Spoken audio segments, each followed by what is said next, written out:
Salam alaikum, Azul Filaoun, bonsoir.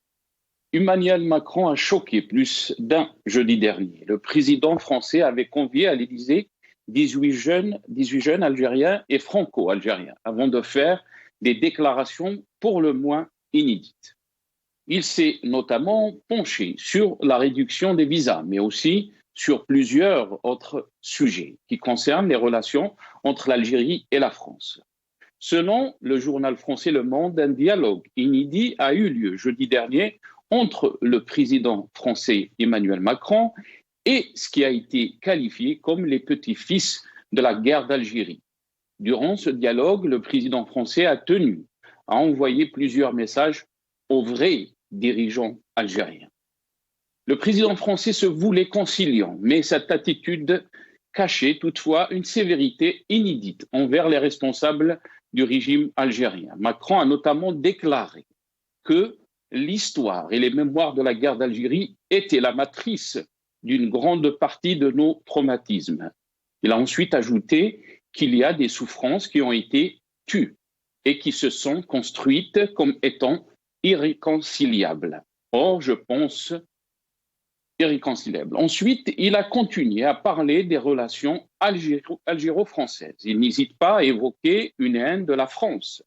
Emmanuel Macron précise ensuite en disant qu'il ne pointait pas le doigt à la société algérienne dans ses profondeurs, mais du système. Et là, je précise, du système politico-militaire qui s'est construit sur cette rente mémorielle. Je ferme la parenthèse. Macron va encore plus loin en affirmant que le système algérien est fatigué. Il assure que le Hirak l'a fragilisé et d'ajouter « J'ai un bon dialogue avec le président Tebboune, mais je vois qu'il est pris dans un système qui est très dur ». Interrogé sur l'affaire de la réduction des visas français pour les Algériens, Emmanuel Macron ne manque pas de faire encore une autre déclaration inédite d'un chef d'État français. Il affirme que cette décision ciblera le milieu dirigeant et qu'il n'y aura pas d'impact sur ce qu'on évoque. Macron assure que les étudiants et les acteurs économiques ne sont pas visés par la réduction des visas. Il n'hésite pas à déclarer cependant qu'on va plutôt ennuyer les gens qui sont dans le milieu dirigeant et qui avaient l'habitude de demander des visas facilement. Macron indique Le Monde veut faire passer un message aux dirigeants algériens. Si vous ne coopérez pas pour éloigner des gens qui sont en situation irrégulière et dangereuse, on ne va pas vous faciliter la vie, a-t-il menacé. Macron s'élance et ne compte plus s'arrêter. Le président français évoque la Turquie. Il commence par affirmer que l'histoire algérienne a été totalement réécrite. Il précise ensuite qu'elle ne s'appuie pas sur des vérités, mais qu'elle repose sur une haine de la France. Selon Macron, cette désinformation et cette propagande sont portées par les Turcs. Moi, je suis fasciné de voir la capacité qu'a la Turquie à faire totalement oublier le rôle qu'elle a joué en Algérie et la domination qu'elle a exercée. Et d'expliquer qu'on est les seuls colonisateurs, c'est génial, a-t-il rajouté Macron. Les Algériens y croient, lâche encore Macron. Le président français n'a pas hésité à s'interroger sur l'existence d'une nation algérienne avant la colonisation française. Est-ce qu'il y avait une nation algérienne avant la colonisation française? Ça, c'est la question, a-t-il lâché? L'Algérie a décidé samedi de rappeler pour consultation son ambassadeur en France, mais aussi d'interdire le survol des territoires nationaux aux avions militaires français qui empruntent son espace aérien pour rejoindre ou quitter la région du Sahel. Une information confirmée par le porte-parole de l'état-major des armées françaises, le colonel Pascal Lamy. Les questions que nous nous posons, pourquoi Macron parle du régime algérien et le qualifie de système politico-militaire, en excluant le président Abdelmadjid Tebboune, qui est pourtant ministre de la Défense et chef des armées, qui le qualifie auparavant d'homme courageux qu'il faut soutenir dans sa politique de transition en Algérie. N'est-ce pas une affirmation claire de la part de Macron que les vrais détenteurs du pouvoir en Algérie sont les militaires et que Tebboune n'est qu'une façade civile de ce pouvoir militaire. Mais qu'est-ce qui a changé dans les relations algéro-françaises pour que Macron s'attaque au régime algérien de cette façon inédite, sachant que le régime algérien a été toujours soutenu par la France et les autres puissances mondiales. Rappelons-nous, quand Sarkozy avait dit dans une célèbre phrase à Alger, « Je soutiens Bouteflika, sinon c'est les talibans ». Lorsque François Hollande, en 2015, en visite officielle en Algérie, déclarait, et là j'ouvre la parenthèse, le président Bouteflika m'a donné une impression de grande maîtrise intellectuelle. C'est rare de rencontrer un chef d'État qui a cette alacrité, cette capacité de jugement. Et je ferme la parenthèse. Alors que les Algériens savaient que Bouteflika était malade et ne parlait pas. Une chose est sûre, les Algériens ont compris qu'on ne peut pas laisser un pays de cette dimension-là se jouer dans les logiques de réseau d'intérêts. L'Algérie que vous avez colonisée a fini par se régénérer. Les Algériens se sont soulevés en février 2019 dans un Irak qui a été étonné, ébloui le monde entier par son pacifisme et sa maturité politique pour réapproprier son histoire, mais aussi pour réapproprier son pays.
Macron s'attaque frontalement au régime algérien. C'est le titre de notre émission pour ce soir. Et pour en parler, j'ai le plaisir d'accueillir dans cette émission Youssef Amar Khoudja, activiste politique, qui sera avec nous par Skype depuis Paris. On aura aussi le plaisir d'accueillir Mohamed Khalfaoui, analyste sécuritaire, qui sera avec nous depuis Alger par Skype, via Skype, et aussi M. Ihsan Al-Qadi, directeur de Maghreb Émergent et Radio M, qui sera avec nous par téléphone depuis Alger. On aura aussi le plaisir d'accueillir M. Hamdan Hamlet, analyste politique, qui sera avec nous depuis Alger, et Maître Nabila Esmaïl, avocate, membre du Conseil national du FFS. Elle sera aussi avec nous depuis Alger, par téléphone. On va commencer cette émission avec M. Youssef Amar Khoudja. On va parler aussi avec M. Amar Khoudja de cette marche qui a été organisée aujourd'hui par la diaspora algérienne en commémoration donc des événements du 5 octobre 88. Youssef Ahmed Khoja, bonsoir, merci d'avoir accepté l'invitation. Marhaba bik. Judy et Nassar. Et merci pour l'invitation. Et je salue aussi toute l'équipe de Marabia et vos auditeurs et auditrices. Merci beaucoup, Youssef Ahmed Khoja. Avant de vous donner la parole, donc par rapport à cette marche, on essaie juste de voir ces images. Donc, la marche de la diaspora algérienne aujourd'hui, organisée à Paris. Il y avait un grand monde donc, de la diaspora algérienne. Donc, pour commémorer les événements du 5 octobre 88. On regarde.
Donc, vous avez vu les images donc, de la diaspora algérienne aujourd'hui. Les slogans sont très clairs.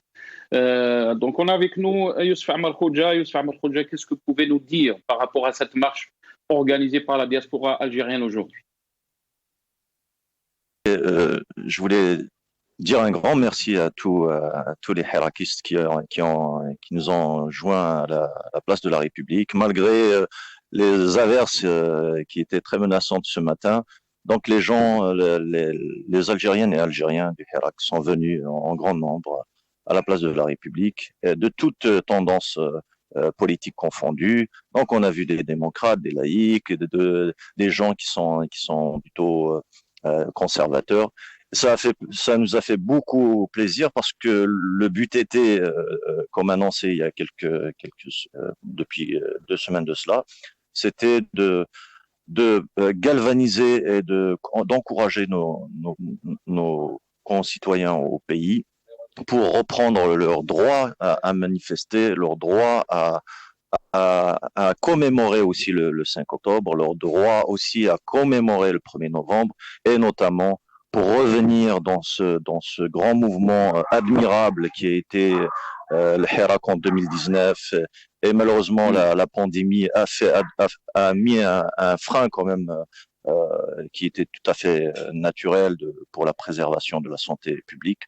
Cependant, on est en train de revenir en force et j'espère que la diaspora a tenu promesse et que notre action aura une répercussion et des incidences positives sur le Hirak de l'intérieur. Est-ce que vous pensez que ces marches sont organisées par la diaspora ont un impact sur le Hirak en Algérie? Alors, il faut qu'on sache il faut savoir que c'est plutôt l'intérieur, c'est-à-dire nos compatriotes de l'intérieur, les hirakistes et les Algériennes et Algériens de l'intérieur, qui nous demandent de faire ces actions-là. C'est-à-dire que ceux qui croient que c'est à nous ici, simples militantes et militants, qui sommes à la manœuvre ou à l'initiative. Non, ce sont souvent nos concitoyens du pays qui nous demandent et qui ont tout à fait le droit d'exiger certaines actions de nous, en disant, vous qui êtes dans des pays démocratiques où il y a quand même une liberté d'expression, vous pouvez exprimer ce que nous ici sommes interdits par la force et la force par la force sécuritaire et la force de la police et de l'armée. Malheureusement, on parle bien d'une dictature militaire au pays. Donc, nous, on a l'obligation et le devoir d'exprimer le hirak tant que nos concitoyens sont encore assiégés par les services de sécurité de la mafia des généraux. Très bien. Donc, vous avez décrit un peu la situation à l'intérieur, que beaucoup aussi décrivent comme une situation du tout sécuritaire. Mais pourquoi vous pensez Absolument. Que ces marches sont importantes pour la continuité du Hirak? Ces marches, bien sûr, je parle des marches de la diaspora. Pourquoi elles sont importantes pour la continuité du Hirak, pour l'esprit du Hirak, sachant que les marches sont quasi arrêtées, si on peut dire, en Algérie. En effet, donc le mot continuité exprime bien c'est une description tout à fait pertinente, justement parce que la diaspora, c'est la continuité de l'intérieur. Donc la diaspora, c'est un membre entier du corps de la nation et du corps des Algériennes et Algériens, même de l'intérieur, qui n'a pas de famille au pays, qui n'a pas de membres de famille qui sont à l'étranger. Malheureusement, on fait partie de ces pays qui ont pratiquement 10% de la population qui vit à l'étranger. Je ne sais pas si c'est malheureusement, enfin, moi je considère que c'est malheureusement parce que la plupart d'entre nous ont été poussés à l'exil parce que le système, la dictature avait bouché tous les horizons, même aux gens qui avaient des compétences à apporter au pays, des gens qui avaient les moyens, même financiers, pour investir au pays, par exemple. On les a fait fuir parce que c'est un système mafieux qui se nourrit de l'incompétence et des passe-droits, alors que notre pays a besoin de ses enfants, et de toutes les compétences de ses enfants pour se reconstruire.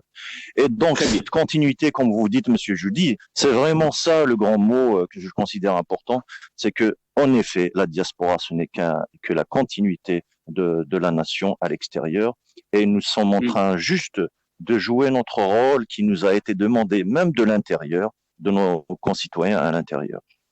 Très bien. Avec ça, Youssef Amal Khoja, merci beaucoup d'avoir accepté l'invitation et de faire donc cette intervention. Youssef Amal Khoja, activiste politique, qui était avec nous. On donne la parole à M. Mohamed Khelfaoui, analyste sécuritaire qui est avec nous depuis Alger via Skype. Mohamed Khelfaoui, bonsoir. Merci d'avoir accepté l'invitation. Marhaba bi. Bonsoir, Cheikh Hassan. Bonsoir à tous ceux qui participent et à ceux qui nous suivent. Et merci de l'invitation. Mohamed Khelfaoui. Merci à vous d'avoir accepté cette invitation. Mohamed Khelfaoui, si on revient un peu sur l'actualité, bien sûr, et on parlera de ces déclarations d'Emmanuel Macron, le président donc français. Comment peut-on les qualifier, ces déclarations, Mohamed Khelfaoui? Il a parlé bien sûr du système politico-militaire. Donc, il a qualifié le système algérien de politico-militaire. Il rajoute aussi que le Hirak l'a fragilisé. Il a fragilisé donc le système. Et en même temps, il a parlé de Tebboune. J'ai un bon dialogue avec le président Tebboune, mais je vois qu'il est pris dans un système qui est très dur. Comment peut-on lire ces déclarations, Mohamed Khelfaoui? Dans ces déclarations, il va un peu plus loin que ça. En s'attaquant... On va revenir sur le côté de l'histoire et on va y revenir aussi sur d'autres passages. Écoutez, lorsqu'il parle du système politique, puisque vous voulez uniquement cette partie, mais je souhaiterais également dire ce que je pense de ces déclarations quant à notre histoire et à celle de l'Afrique entière. Parce que derrière ça, c'est une insulte contre tous les États africains. Bon, oui, en citant le pouvoir algérien. Il a précisé Mohamed Khelfaoui. C'est là, Emmanuel Macron, il était très clair dans ses déclarations. Il a parlé du système politico-militaire. Il a dit que moi, je n'ai aucun problème avec la société algérienne et que je n'ai aucun problème avec le président Tebboune. Donc, c'est très clair. Il a bien pointé du doigt, si on peut dire, l'état-major algérien. Non, c'est-à-dire, lui-même, il le définit comme étant un système politico-militaire, donc il s'attaque au pouvoir algérien dans sa globalité, en tirant un peu ou en essayant de préserver le président de la République, parlant de ce pouvoir politico-militaire qui, l'histoire, comme tous les pays colonisés, qui ont été colonisés, qui se sont libérés par les armes, à l'instar des pays qui ont subi le colonialisme portugais, au final et à la fin de la lutte, on a trouvé, et ça c'est les spécialistes qui le disent, à la tête des États, c'est les militaires, ceux qui ont libéré le pays par les armes. Bon, ceci étant, il n'est pas question pour que cette situation perdure encore plus, en effet. Lorsqu'il évoque le Hirak en disant qu'il a été fragilisé par le Hirak, que c'est un système politico-militaire, il y a deux choses là à voir. Un, c'est un clin d'œil dirigé vers notre diaspora qui sort, comme vous venez de le montrer. Et donc, c'est un discours électoraliste. Donc, il ne veut pas perdre ce côté-là. Lorsqu'il dit qu'il a été fragilisé par le Hirak, donc c'est comme s'il appuie les marches. Donc, est-ce que ce n'est pas une vérité, Mohamed Khelfaoui? Est-ce que ce n'est pas une vérité? Je ne dis pas que ce n'est pas une vérité. Je vous ai expliqué, c'est un pouvoir politico-militaire. Ça, nous le savons, et tout le monde le sait. Et j'ai dit que les origines sont, à l'instar du Mozambique, de l'Angola, etc., je l'ai dit, je ne veux pas le répéter, la guerre de libération, plutôt la libération du pays ayant été acquise par les armes, les gens qui portaient les armes, cette entité qui porte les armes contre l'ennemi commun, s'est vu donc organisé pour diriger le pays. Je répète, je ne veux pas dire que cela doit rester. Non, il faut qu'on passe à autre chose, de plus adapté. Et les Algériens l'ont bien souligné, Mohamed Khelfaoui, à partir de 2019. Pardon? Les Algériens l'ont bien souligné que le changement doit s'opérer dans le système politique algérien depuis 2019. Oui, absolument. Bon, pour ne pas hacher mon discours, là, ce que j'ai à dire, c'est-à-dire ce qu'il dit, il y a le discours électoraliste, donc un clin d'œil envers la diaspora algérienne pour éventuellement le vote, mais ce qui est remarquable, il reprend la thèse marocaine au moment où l'Algérie est en conflit, au moins diplomatique, vis-à-vis du voisin de l'Ouest. Et ça, c'est inadmissible parce qu'il s'ingère dans les affaires intérieures du pays, et c'est inadmissible parce qu'il conforte le voisin qui est belliqueux dans sa belligérance envers le pays. Ceci étant, les Algériens sont en train de militer, de travailler, nous soutenons ce travail pour un changement positif dans la gouvernance de notre pays. En effet, on a besoin d'autre chose qui s'adapterait mieux, un état de droit où tout le monde puisse trouver, disons, le vivre ensemble. Le vivre ensemble dans la tranquillité et surtout dans la justice, c'est-à-dire un état de droit. Là, bon, mais qu'est-ce qui a changé maintenant, Mohamed Khelfaoui? On sait très bien, et les Algériens le savent aussi, que tous les présidents français ont appuyé le régime algérien. J'avais même parlé dans mon intro des déclarations de Sarkozy, de François Hollande. On écoute François Hollande, ce qu'il avait déclaré en 2015 par rapport donc à l'état de Abdelaziz Bouteflika. On écoute et je reviens à vous, Mohamed Khelfaoui. Le président Bouteflika m'a donné une impression de grande maîtrise intellectuelle. Et même, c'est rare de rencontrer un chef d'État qui a cette alacrité, cette capacité de jugement. Il a toutes les capacités, et il l'a montré, pour, je ne parle pas de ce qu'il peut faire pour l'Algérie, mais pour apporter sa sagesse et son jugement pour...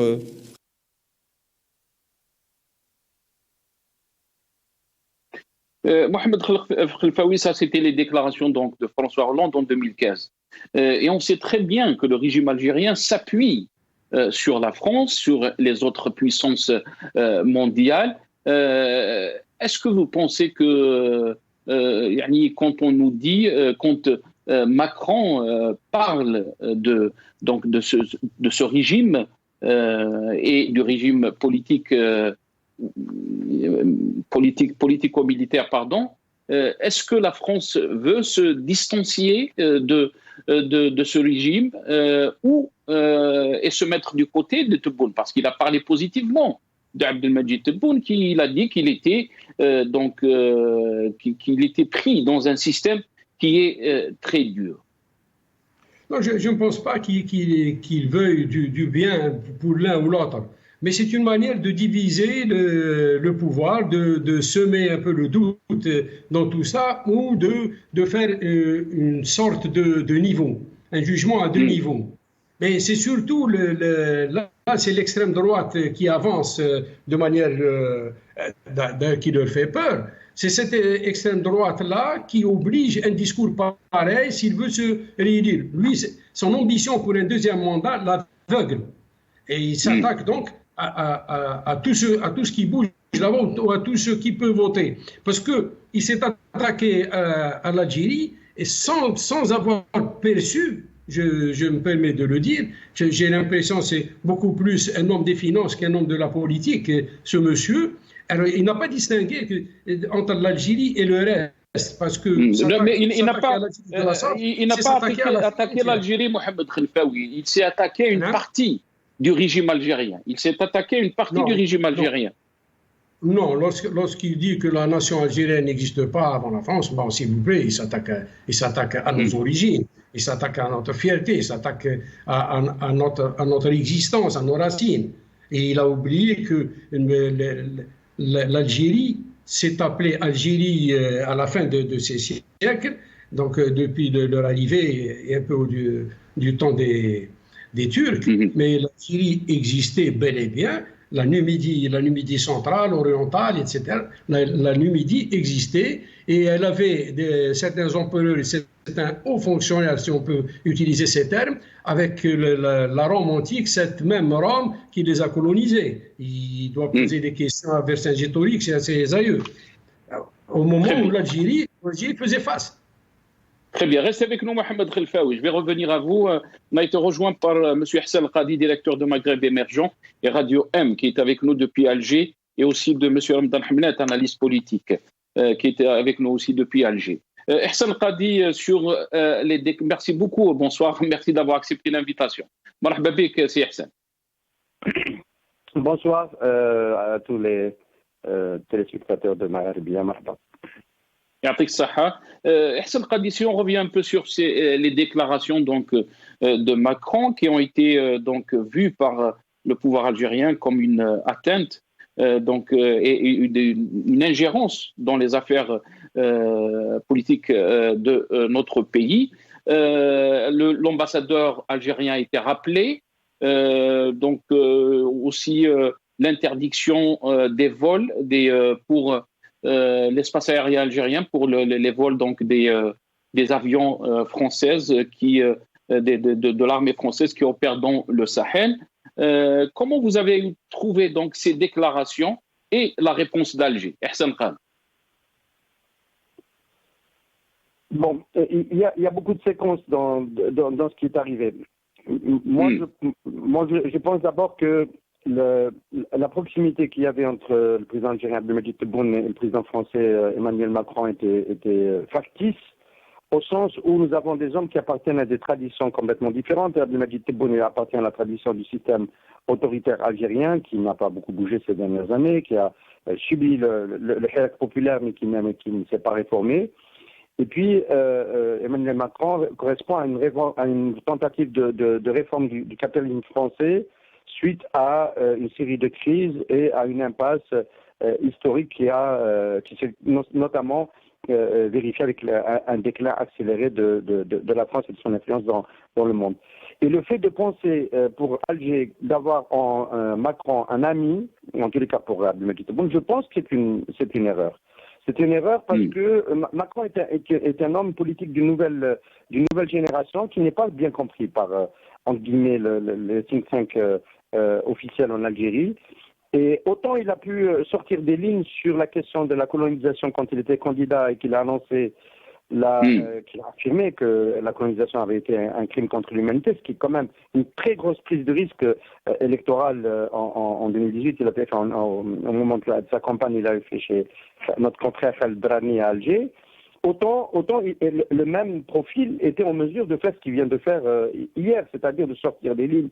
Ce n'est pas un ancien du RPR qui est dans la tradition gaulliste d'essayer de préserver une relation stable avec Alger, ou celle du PS, qui le seul pas d'écart du PS sur toute la période où Mitterrand était au pouvoir, c'était après l'arrêt du processus électoral, mais on en est revenu après, et on a rétabli une relation relativement stable. Et donc, ça n'a pas été analysé par Alger, et donc je comprends que quelqu'un comme Abdelmadjid Tebboune se sente complètement trahi dans ce qu'a dit Emmanuel Macron. Maintenant, la question qui peut se poser, c'est pourquoi il a dit cela. Est-ce qu'il voilà, absolument. pas prévu pour que pourquoi alors Parce que c'est une déclaration inédite, Hercel Khadi. Aucun président n'avait donc déclaré des choses comme ça. Parlons même, il est parti même à parler donc l'existence d'une nation algérienne avant la colonisation, mais aussi donc qualifier le système algérien de système politico-militaire. C'est ce que je suis en train de dire. Je suis en train de dire que Macron sort des lignes et c'est un outsider. Depuis le début, il a surpris en se faisant élire en 2016. Et sa façon de faire la politique n'est pas. C'est-à-dire que quand on ne comprend pas ça, on peut être extrêmement surpris. Et de compter sur une amitié comme ça, déjà c'est une erreur tactique de la présidence algérienne qui aurait dû comprendre que cette même personne pouvait se retourner contre elle dans un contexte. C'est quelqu'un qui fait de la politique autrement. Il a rappelé son ambassadeur de Washington.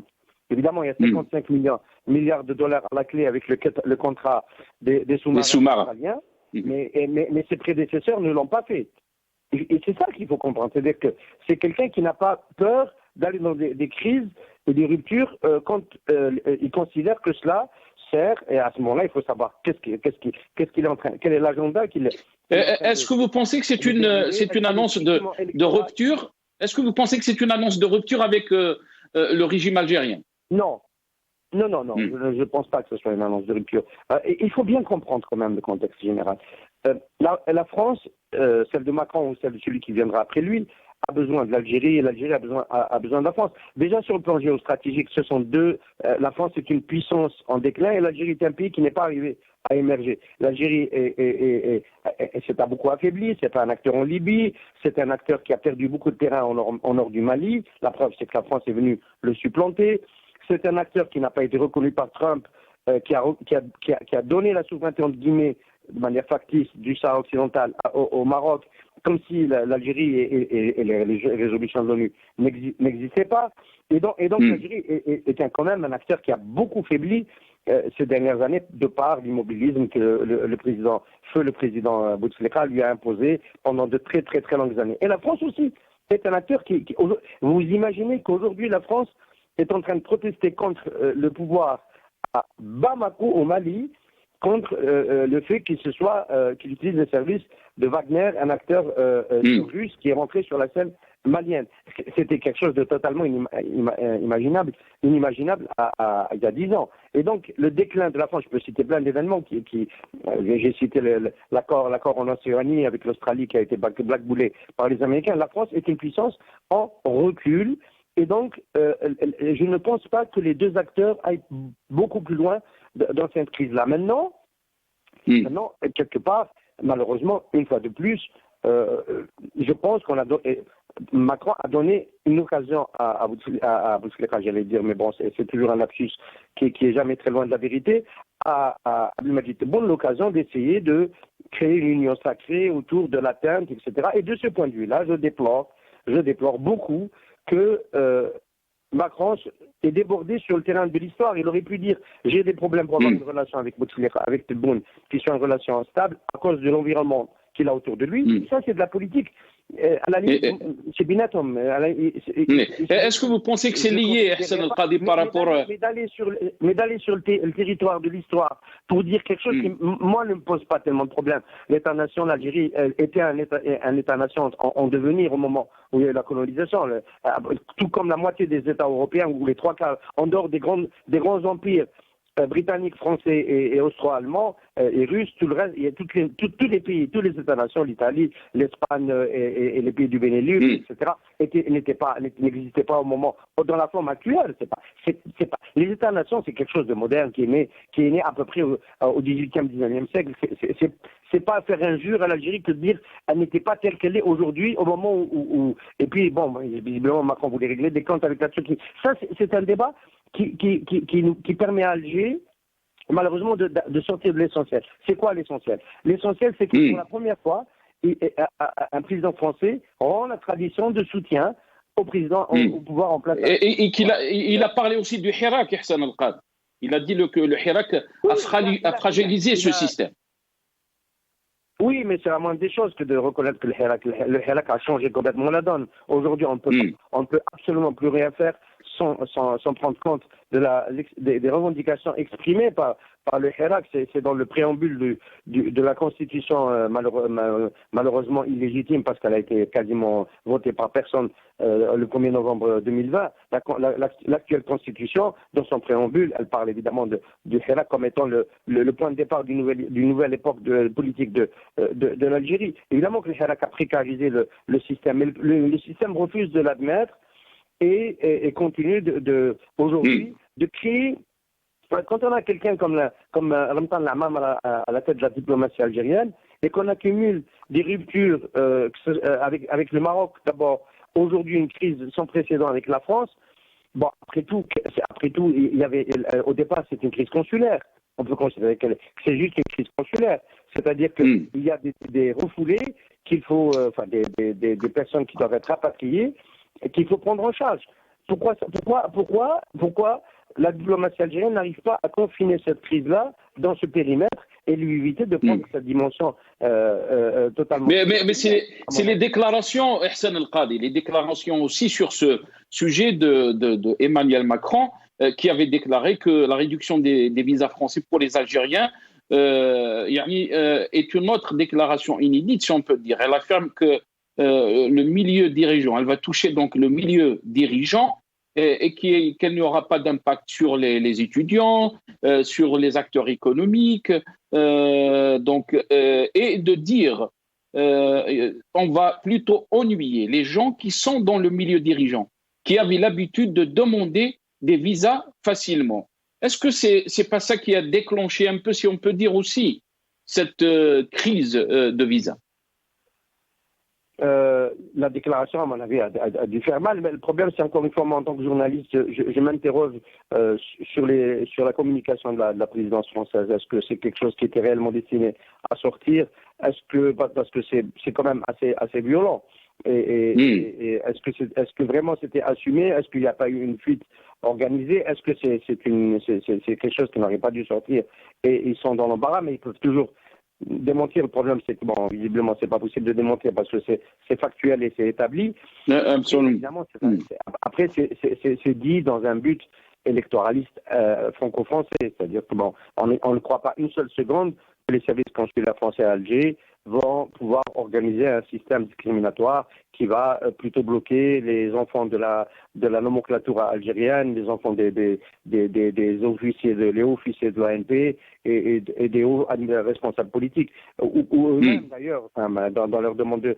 On a du mal à imaginer que ça va se passer comme ça. Donc, c'est vraiment une déclaration en consommation interne pour ne pas s'aliéner la partie de l'opinion de la diaspora, qui est la majorité, qui souhaite que le pouvoir français cesse de soutenir le régime autoritaire d'Alger. Et ça, tactiquement, c'est bien joué. Ça coûte une très grave crise avec Alger. Je ne sais pas s'il a calculé toutes les conséquences de la crise. Là, on voit que les conséquences sont en train de déborder.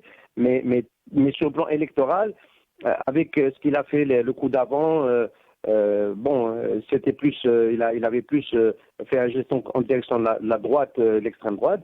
Avec ce coup-là, il essaie de ne pas s'aligner et de conserver une forme de sympathie chez les Algériens qu'il avait trouvé sympathique, de la diaspora, qu'il avait sans doute trouvé sympathique quand il avait dit que la colonisation avait été un crime contre l'humanité. Voilà. Très bien. Et comment vous avez trouvé donc la réponse d'Alger, Ehsan El-Qad? La réponse d'Alger. Comment peut-on lire la réponse d'Alger? Vous avez parlé que les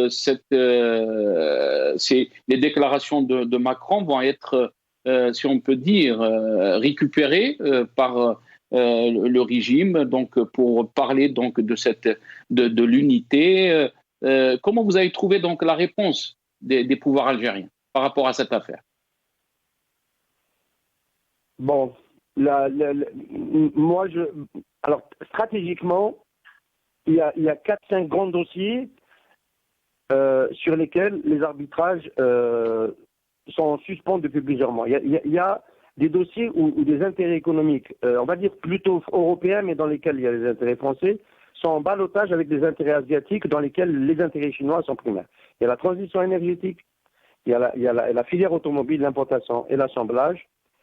Et il y a la transition numérique, avec notamment les grands acteurs chinois qui sont présents en Algérie. Il y a des arbitrages, et il y a évidemment les infrastructures aussi, avec notamment le port-centre. On sent très bien que Abdelmadjid Tebboune, faible, mal élu, pas reconnu, ne peut pas engager un changement stratégique des intérêts et faire en sorte que le grand partenaire de l'Algérie devienne asiatique, notamment chinois, pour les prochaines années. On le sent. Nous, moi, je suis les arbitrages économiques et l'actualité économique. On n'est pas obligé d'annoncer des sanctions. Si Alger devait éviter de faire plutôt des effets de manche qui peuvent retomber, parce que interdire l'espace aérien, à un moment, quand ça reprendra, on ne saura même pas qu'il y a des avions français militaires qui traversent l'espace algérien, militaire algérien, ou au niveau de la politique consulaire, etc. Ce sont des choses qui ne pèsent pas dans la durée. Par contre, décider d'engager un virage au niveau économique de partenariat plus important à ce moment-là avec la Chine au détriment d'intérêts européens, c'est pas ce que je recommande. Je veux dire qu'en termes de sanctions, ça signifierait que là, oui, on est dans des sanctions sérieuses, on est dans des prises de décision sérieuses. On en arriverait à dire que le partenaire français n'est pas un partenaire fiable. Derrière lui, éventuellement une partie de l'Europe, parce que là, il y a une forme de solidarité qui peut advenir, ne serait pas le partenaire le plus important. Et on ne parle même pas des États-Unis. Et à ce moment-là, sur la transition énergétique et les choix, il y a un appel d'offres qui est en suspens. Sur l'automobile, il y a un cahier des charges qu'on n'arrive pas à finaliser. Sur d'autres dossiers importants, stratégiques, on irait plutôt travailler avec les Chinois. Ça ferait plus. Ça ferait beaucoup plus mal, et ça serait beaucoup plus perçu comme quelque chose de sérieux aux intérêts français. Encore une fois, ça c'est pas ma recommandation. Ce sont des arbitrages. Il faut toujours voir l'intérêt de l'Algérie. Il est où, dossier par dossier. C'est pas toujours vrai que ce soit toujours le même partenaire qui est le meilleur pour l'Algérie en fonction des dossiers. Mais là, oui, je verrai une vision, une stratégie. Mais les agitations, c'est ce qui a été décidé sur ces dernières 24 heures, 48 heures, j'y fais pas attention. Ça peut changer du jour au lendemain, c'est pas important. Merci beaucoup, Hassan Qadi. Merci à vous d'être avec nous dans cette émission. Hassan Qadi, directeur de Maghreb Émergent et Radio M, qui était avec nous depuis Alger. On va donner la parole à M. Ramadan Hamlet, analyste politique, qui est avec nous depuis Alger aussi. Ramadan Hamlet, bonsoir. Merci d'avoir accepté l'invitation. Marhaba bik. Ramadan Hamlet, est-ce qu'il est avec nous? On l'a perdu, on me dit, on a perdu Ramadan Hamlet. Mohamed Khelfaoui, je reviens à vous. Vous avez entendu donc l'analyse de Ihsan Al-Qadi. Est-ce que vous pensez, vous avez parlé aussi du contexte que vit la France, contexte électoral. Est-ce qu'on peut lier ces déclarations au contexte électoral où il y a changement de politique et c'est un président qui est différent des autres présidents. Il ose donc se distancier du régime, des politiques du régime algérien. Se distancier peut-être pour la conjoncture uniquement, c'est-à-dire juste la période électorale, ramasser ou rassembler le maximum dans ses rangs de tous azimuts, les Africains, évidemment y compris les Algériens bien sûr, et ceux qui ont tendance à glisser beaucoup plus vers l'extrême droite que vers lui. Donc il tient ce langage inapproprié pour ce qui nous concerne, inapproprié, mais tout en ménageant les électeurs de la diaspora algérienne de manière particulière. C'est tout, mais sinon, dire qu'il va s'éloigner du régime, non, il y a des intérêts français, il y a certaines dispositions édictées par les accords d'Évian et c'est tout un ensemble de procédures. Et puis c'est dans l'intérêt de son pays de rester plutôt proche de l'Algérie qu'autre chose. Mais sinon, je ne pense pas que le président actuel ait l'idée ou l'intention de changer. Peut-être que ce sont des menaces pour arriver à autre chose, c'est-à-dire à répondre aux besoins ou à cette coalition maroco-sioniste qui est aussi un peu son option à lui. On sait ce que fait la France autour de ces deux entités. Nous le savons. Et donc, si c'est envers ça, quelle que soit la chose, ils pensent pouvoir exercer des pressions comme auparavant. Non, le temps change. Les temps ont changé. Des puissances sont là, qui sont en train de pousser à une concurrence effrénée, et l'Algérie est libre et souveraine. On va écouter Monsieur Mohamed Khelfaoui, la réponse, donc, comment ça a été annoncé dans les médias algériens, surtout la chaîne donc, étatique, par rapport donc, aux déclarations de Macron. On écoute donc ce passage dans la télévision algérienne.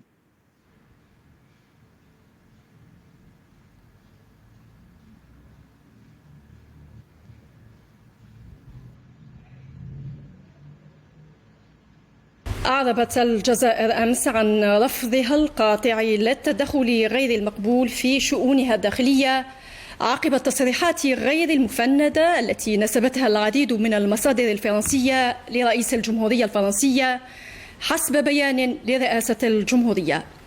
وأضاف البيان أن هذه التصريحات تحمل في طياتها اعتداء غير مقبول لذاكرة 5,630,000 شهيد الذين ضحوا بالنفس والنفيس في مقاومتهم البطولية ضد الغزو الاستعماري الفرنسي وكذا في حرب التحرير الوطني المباركة، مبرزا أن جرائم فرنسا الاستعمارية في الجزائر لا تعد ولا تحصى وتستجيب لتعريفات الإبادة الجماعية ضد الإنسانية.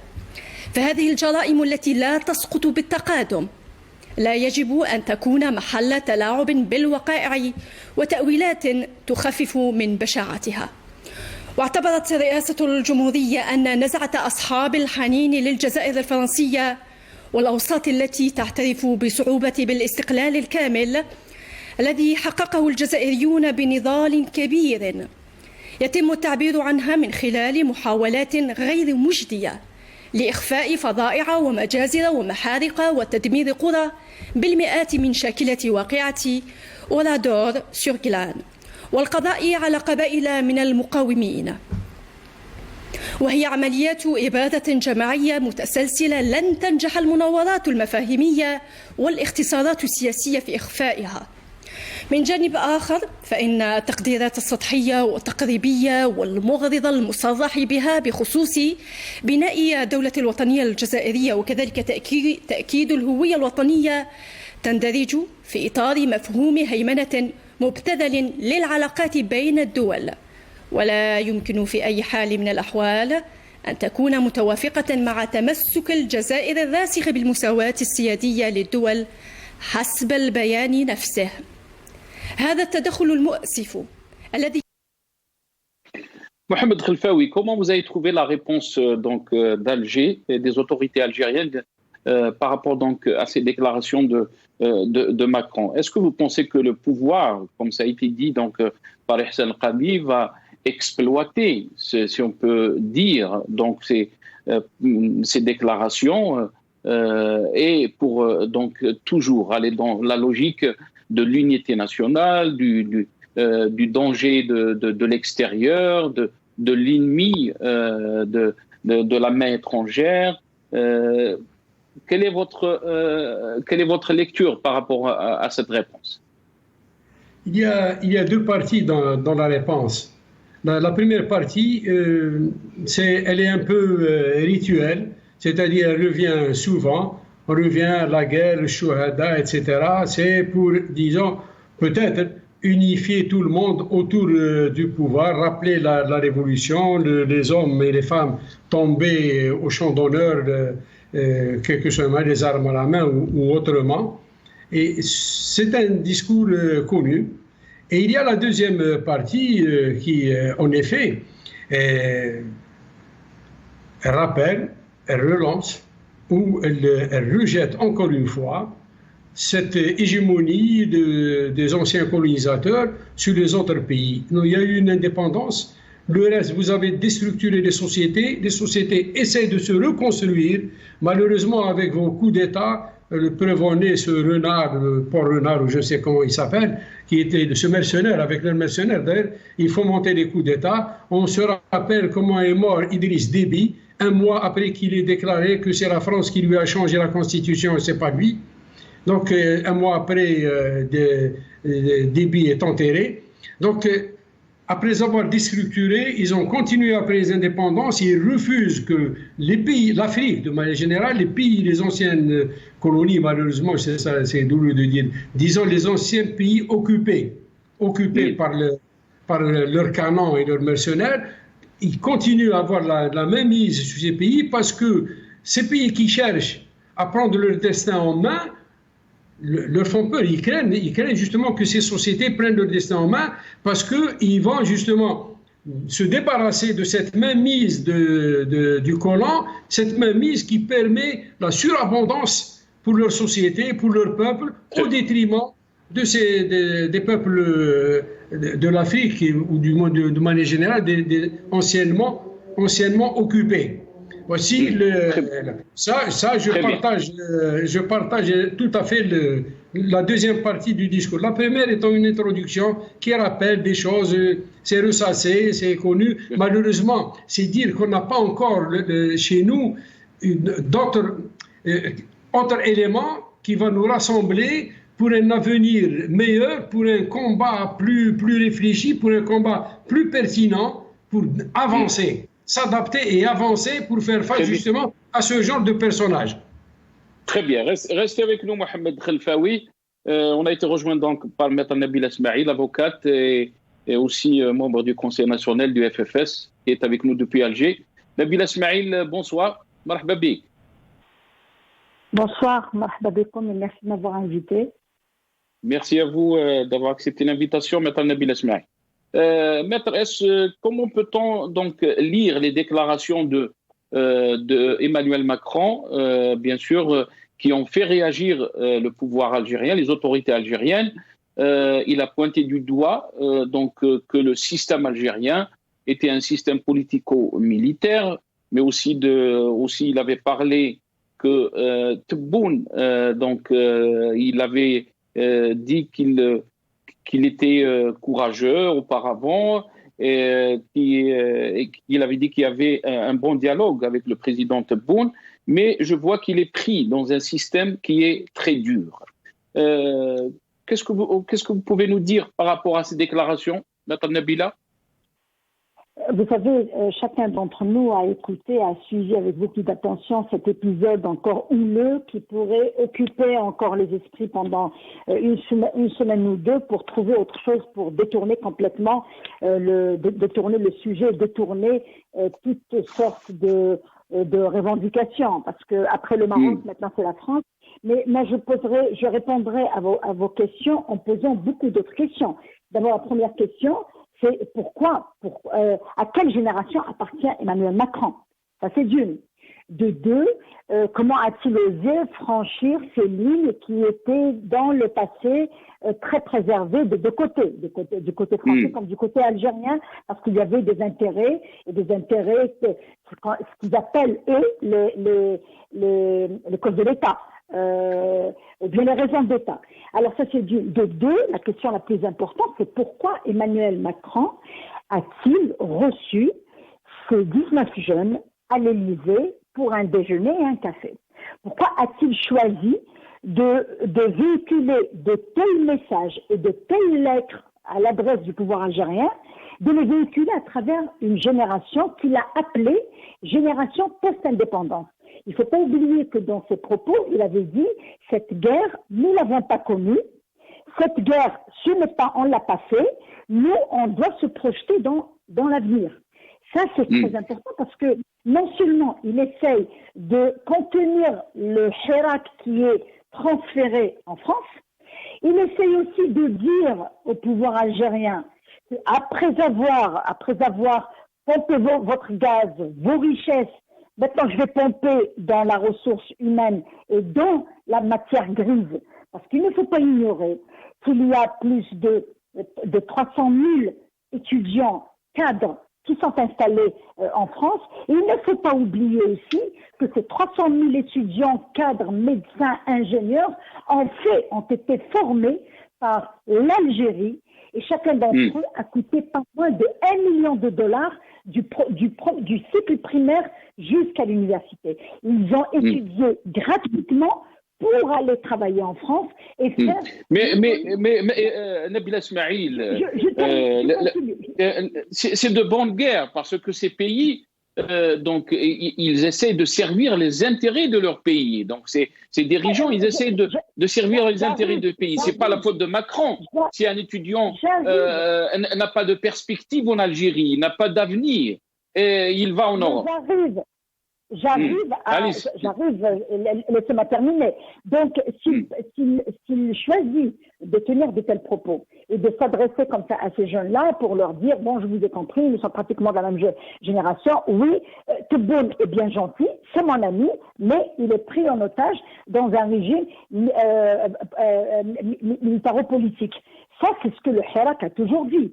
Donc, il essaie aussi d'absorber la colère de la diaspora qui continue à manifester en France et qui continue à dénoncer ces pouvoirs-là qui ont toujours soutenu le pouvoir algérien. On ne doit pas perdre de vue, on ne doit pas oublier non plus que le pouvoir, après l'arrivée de Tebboune, a révisé la Constitution pour permettre à l'armée algérienne d'intervenir en dehors de ses frontières au profit de qui?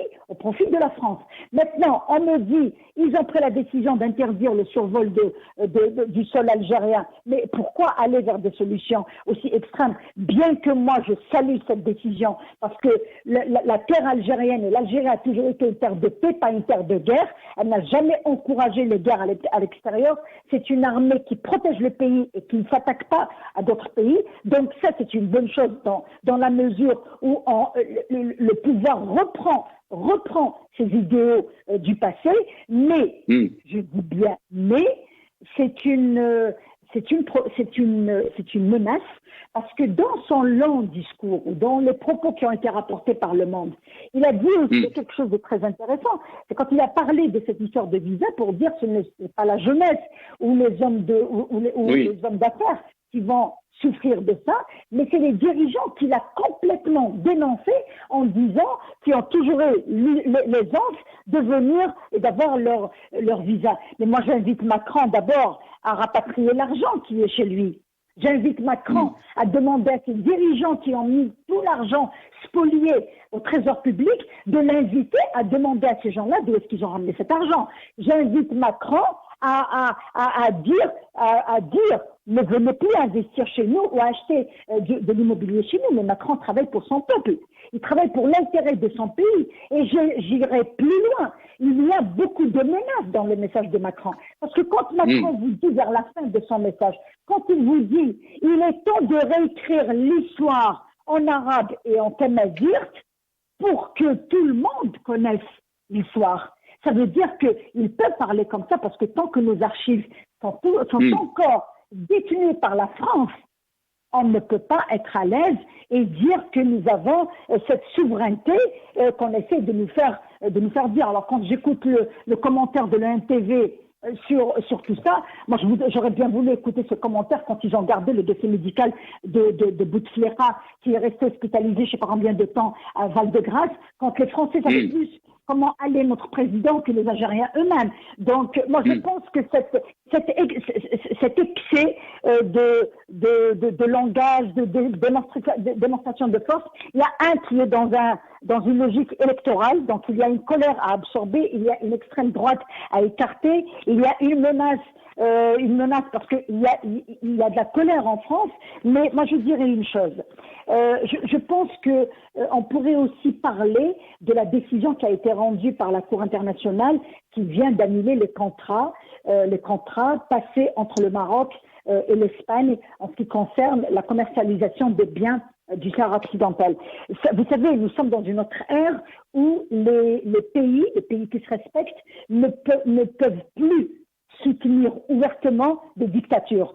Donc, on est en 2020 et c'est démodé que de réprimer un peuple pacifique. Ce n'est pas bon, c'est pas une image qu'on peut vendre facilement. Est-ce que vous pensez que ces déclarations seront exploitées donc par le régime en Algérie, sachant que il est en train de tout faire pour essayer donc de mater le Hirak et les Hirakis?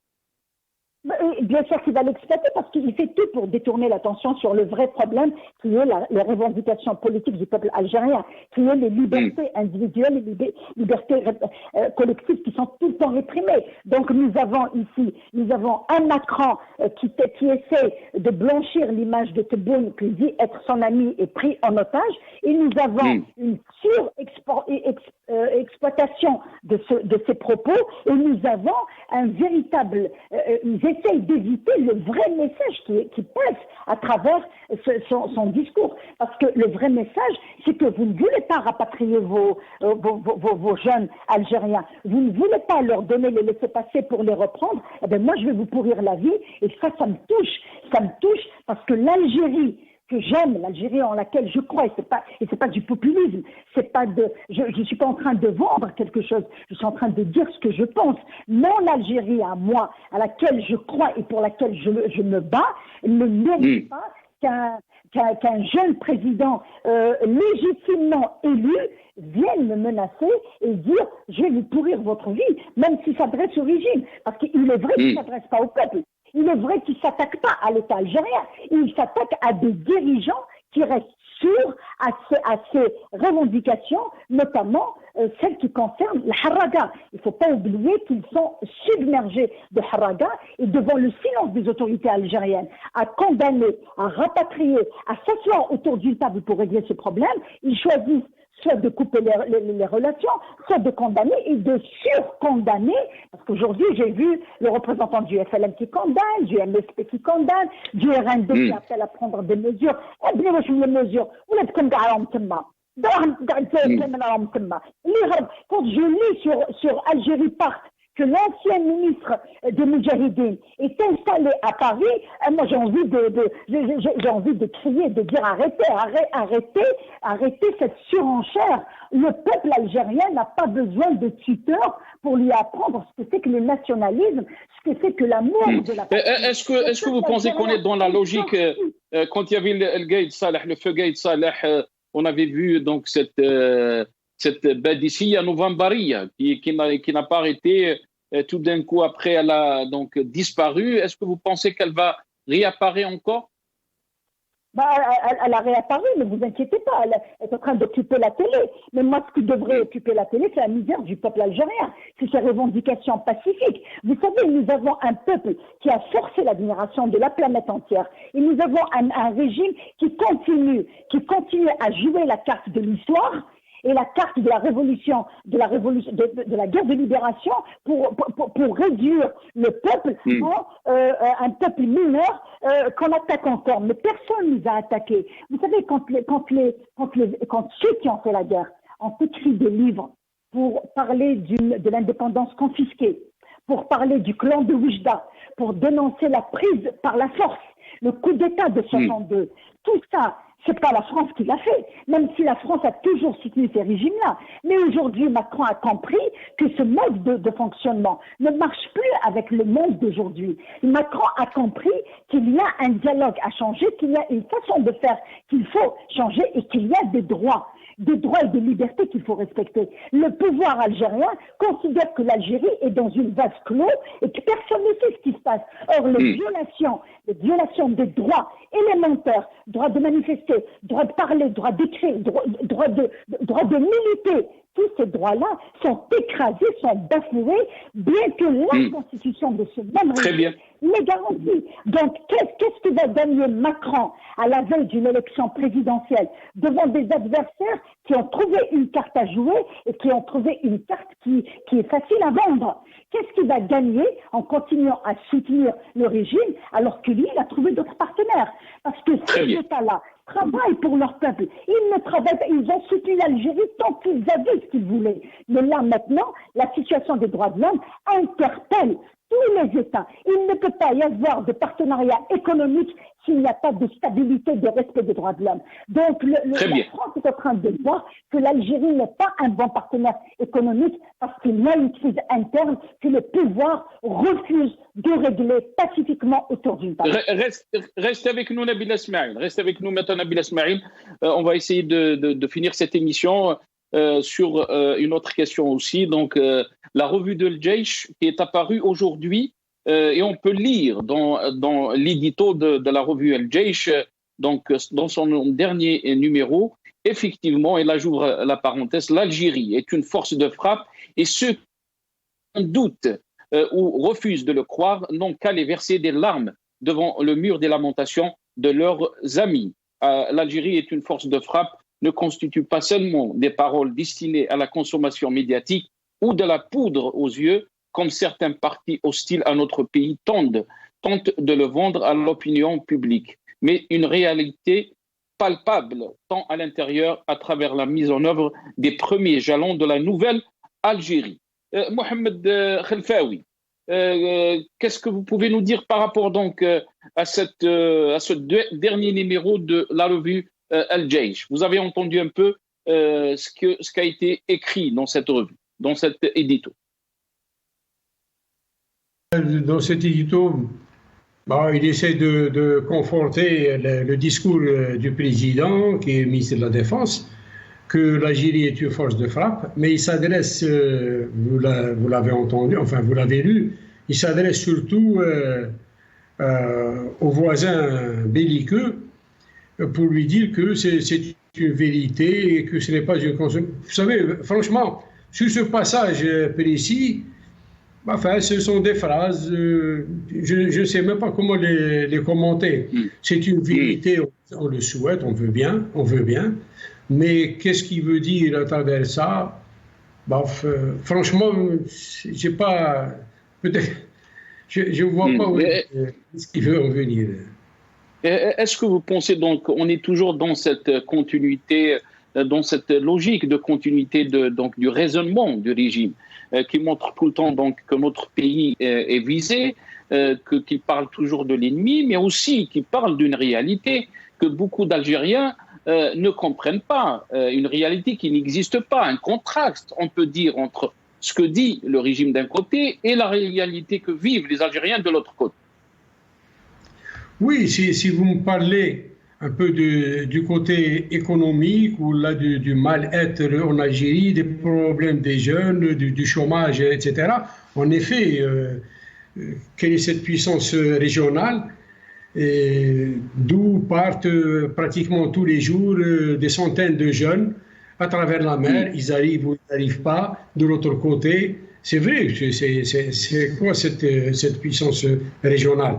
En effet, maintenant, il faut dire qu'aujourd'hui, aujourd'hui même, le Maroc a été très provocateur et est allé même jusqu'aux menaces de frappe. Rappelez-vous les déclarations du ministre des Affaires étrangères sioniste qui, depuis Casablanca, lance des avertissements, je dirais. Ça, c'est une vérité, ça, il l'a fait, il était là. Mohamed Khelfaoui, il y a peut-être ceux qui vous diront que ce que vous dites peut-être une vérité par rapport donc à la logique du régime ou à la logique géostratégique, si vous voulez dire.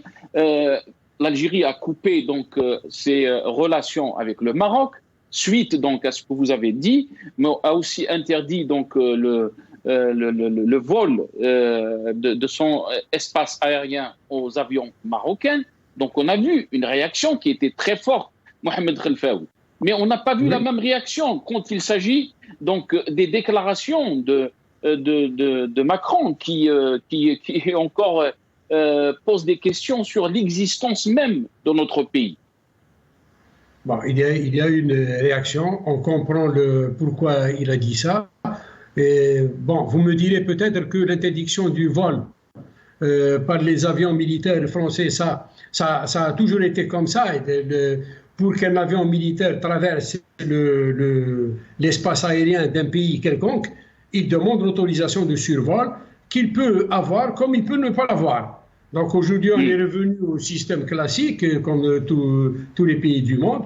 Vous demandez une autorisation, on verra, on étudie. Ça, c'est pas nouveau, c'est pas exceptionnel, ce n'est pas propre à l'Algérie, c'est pas une position qui va laisser entendre une suite. Non, je ne pense pas, parce que ça a toujours été comme ça. Les avions militaires, pour qu'ils traversent le ciel algérien, ils demandent une autorisation de survol. Généralement, on n'accorde pas, mais il arrive qu'on accorde aussi. Je ne sais pas. Pardon, je ne sais pas quel est le. Pourquoi on n'a pas coupé les relations avec la France dans ce cas-là, Mohamed Khelfaoui? Écoutez, le Maroc a toujours été belligérant vis-à-vis de nous. Le Maroc nous a agressés depuis toujours, depuis l'Émirat Abdelkader, depuis 1963. Enfin, on ne va pas répéter tout ça, on l'a dit plusieurs fois. Et aujourd'hui, le Maroc s'est permis donc aux Nations Unies d'essayer de semer la discorde dans notre pays en parlant de notre cher Kabylie. Ça, on ne lui permet pas, on n'autorise pas. Même s'il y a des problèmes internes, c'est entre nous, c'est le peuple algérien. Il n'a pas vu lorsque le peuple algérien a volé au secours des populations, brûlé au secours de cette région historique qui a montré toutes ses valeurs et tout son engagement pour l'indépendance et les armes à la main depuis Fatma Nsoumer et avant. Ça a toujours été, et elle a toujours été dans la Numidie. Dans la Numidie. Ce n'est pas le cas pour eux. Donc vous comparez, c'est incomparable. C'est incomparable. La France a plutôt essayé d'aider dans certaines situations difficiles. La vaccination ou autre, des éléments comme ça. Bon, mais non, vous comparez, c'est incomparable. C'est incomparable. Et si la France maintenant, irait vers d'autres... Il y a ceux qui se posent cette question, Mohamed Khelfaoui.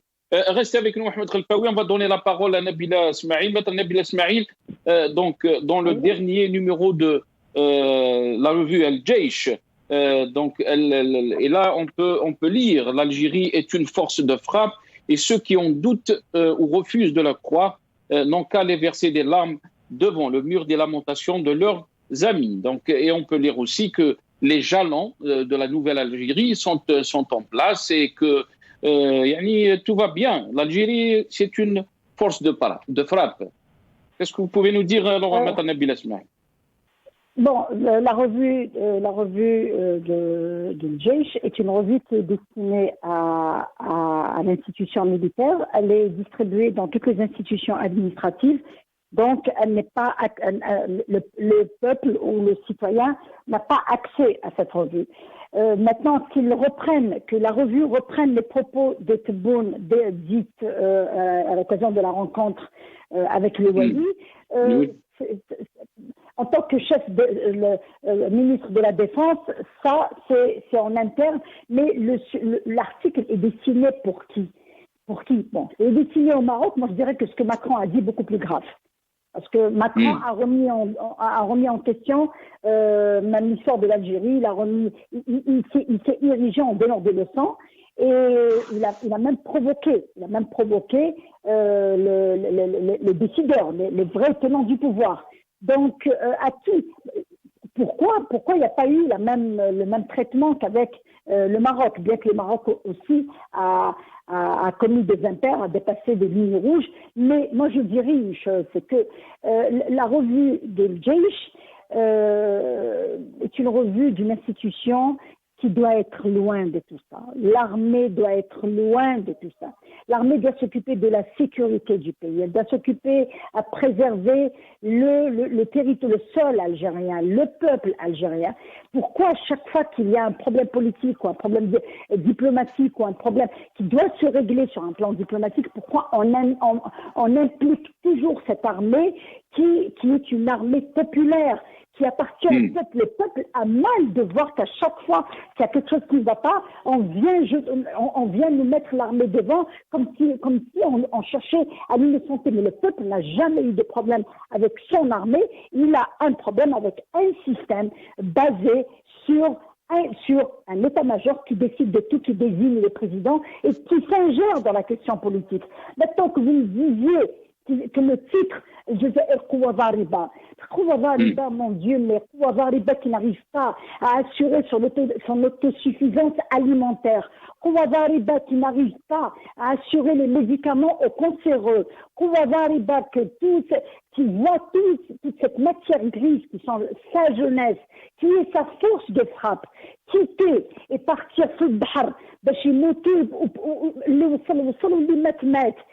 donc ces propos-là ont fait réagir tous les Algériens pour dire arrêtez de nous berner, arrêtez, nous sommes la réalité où le pois chiche font 400 dinars, nous sommes la réalité où la pomme de terre fait 111 dinars, nous sommes la réalité où le poulet s'est envolé à 500 dinars.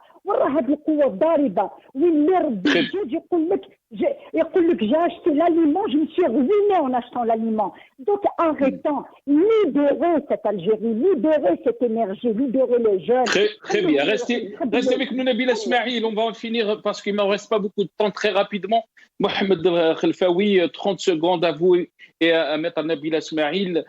Comment vous voyez les perspectives par rapport à notre pays, des crises partout qui sont là, qui guettent notre pays, des crises avec donc le voisin, le Maroc, il reste que la guerre, si on peut dire, Mohamed Khelfaoui. De l'autre côté, la crise avec la France, on voit des crises aussi à l'intérieur, d'une crise politique, une crise économique, mais aussi une crise avec le peuple de confiance, avec le peuple algérien lui-même. La question qui se pose, Mohamed Khelfaoui, où va l'Algérie? Très rapidement, s'il vous plaît. Oui, en effet, il y a tous ces problèmes que vous venez d'évoquer. En effet, ils sont là et des questions se posent d'elles-mêmes. Où va l'Algérie? Où va ce pouvoir dans ses réponses, dans sa gestion? des différentes crises. En effet, bon, pour ce qui est du voisin de l'Ouest, moi je crois qu'il ne faut pas faire confiance parce qu'il nous a plusieurs fois trahis. Aujourd'hui, si on veut quelque chose pour le pays, si on veut que les discours prennent d'autres formes, unificateurs, confiants, et qui rétablissent cette confiance, cette force dans la liaison de notre société, il faut tendre l'oreille au Hirak. Le peuple est sorti, il a dit ce qu'il avait à dire, il a touché du doigt les plaies qui font encore mal. Il faut l'écouter et faire donc cette nouvelle légitimité de cette nouvelle Algérie, si on veut continuer à parler de nouvelle Algérie, parce que celle-là, elle a toujours les mains ligotées par le système antérieur qui est toujours là. Donc, merci de ce système. Allez-y, Mohamed Khelfaoui, finissez votre idée. Tfadal. Allez-y. Tfadal, si vous pouvez finir votre idée. Tfadal. Oui, c'est-à-dire aller vers le peuple tel que le Hirak a exprimé sa position et l'avenir du pays de manière très saine, c'est-à-dire en dehors de toute mouzayadat politique ou la partisane ou la idéologique ou la religieuse. Le peuple. Non, très bien. Donc vous êtes en train de dire qu'il faut écouter le Hirak. Oui, je l'ai dit, je le répète. Et je continue à le dire. Merci beaucoup, Mohamed Khelfaoui. Le mot de la fin, Maître Nabil Esmaïl, vous avez entendu ma question. Quelle est donc votre réponse? Le mot de la fin. Maître. C'est que nous sommes en face d'un régime qui est complètement isolé, rejeté par son peuple parce qu'il est illégitime, et il commence à être rejeté même par ses soutiens de l'extérieur. Et c'est un régime qui est en train de cultiver cette menace externe pour essayer d'occulter les vrais problèmes. Donc, comme l'ont dit vos invités, la solution, c'est de régler la question politique en Algérie. Il faut absolument écouter le peuple, considérer le peuple et revenir à cette légitimité qui va donner la force à ce pays pour qu'il impose un respect à l'échelle internationale. Le régime est isolé, le régime est en train de vivre une situation d'absence totale de solutions politiques, et il va vers l'extrême, il va vers la menace, il va vers cette guerre parce que vous savez, à qui profiterait une guerre au nord-africain? À qui profiterait une guerre? Il y a une géostratégie, il y a des intérêts qui sont en train de se jouer au profit de forces de l'extérieur, mais dans le terrain et entre le Maroc, l'Algérie et la Tunisie. Pourquoi ces trois pays ne doivent pas être sereins, ne doivent pas se relever? Pourquoi il doit toujours y avoir des perturbations dans ces trois pays? Donc moi je dirais que la solution, c'est d'aller vers construire un État d'institutions légitimes, un État de droit, un État qui respecte les libertés. Là, on aura la force de frappe. Là, on reconstruira la dignité de l'Algérie telle que nous l'avons. Merci. Merci, Maître Nabil Esmaïl. Merci. On est arrivé donc à la fin de cette émission. Merci à vous, c'est Mohamed Khelfaoui, qui est avec nous depuis Alger, analyste sécuritaire. Merci à vous, Maître Nabil Esmaïl, avocat membre du Conseil national du FFS. Merci aussi aux autres invités, Youssef Amal Khouja et M. Ihsan Qadi, directeur de Maghreb Émergent et Radio M. Merci à vous d'avoir suivi cette émission. Atakoum Saha, Qawala.